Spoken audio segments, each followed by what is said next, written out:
Joe, obviously there's a lot you can chalk up to kind of like one of those nights with the shooting and all of that, but typically on a night like this, you guys can make up for some of it with offensive rebounding and turning the other team over. You did none of that in this game. What prevented you guys from doing that? I think we were 4 for 18 on missed layups in the first half, and I think they got a ton of transition opportunities off those. And then, you play against a team that is second in three-point attempts and shoots it at a 40% clip.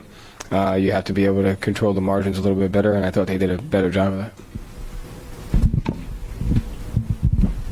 Sort of along those lines, I guess, you guys are really good at forcing turnovers, and they only had 4 tonight. Was there something about your guys' defense or their offense that you think prevented that in particular? I mean, they do a good job screening. They do a good job with their ball handlers. I think their pick and roll spacing was good. Obviously, we had a couple 50-50 that we didn't come up with, but, I think the way that they shoot the ball, kept us out of our shifts a little bit. So, next time we play them, we'll just be better at that.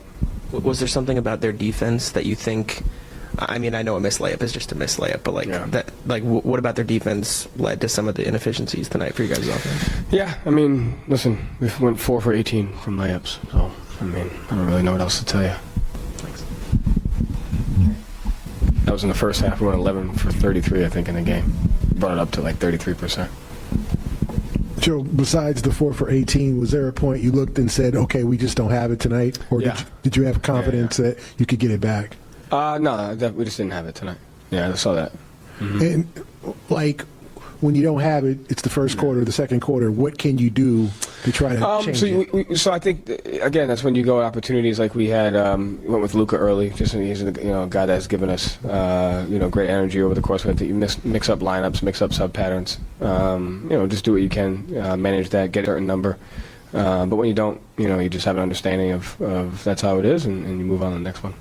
And did they hit a lot of tough three-point looks, or did you not? What do you think of your three-point defense? So I kind of said this. I think I would say, especially in the first quarter alone, I would say 30% of the possessions we could have played better.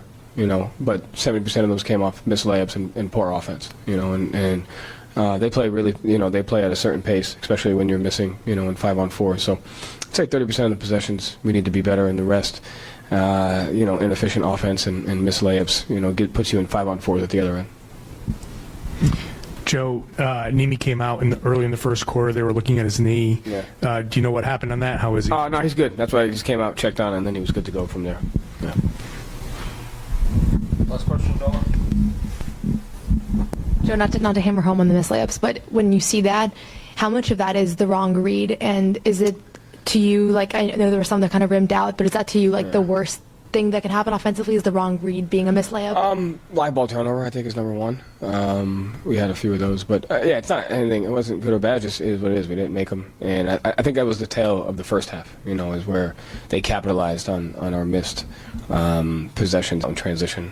Because of that. So, and that's just execution. It's not like we chose to do that. I thought we made really good reads. I thought we played from a process standpoint relatively good offense. We didn't get the result.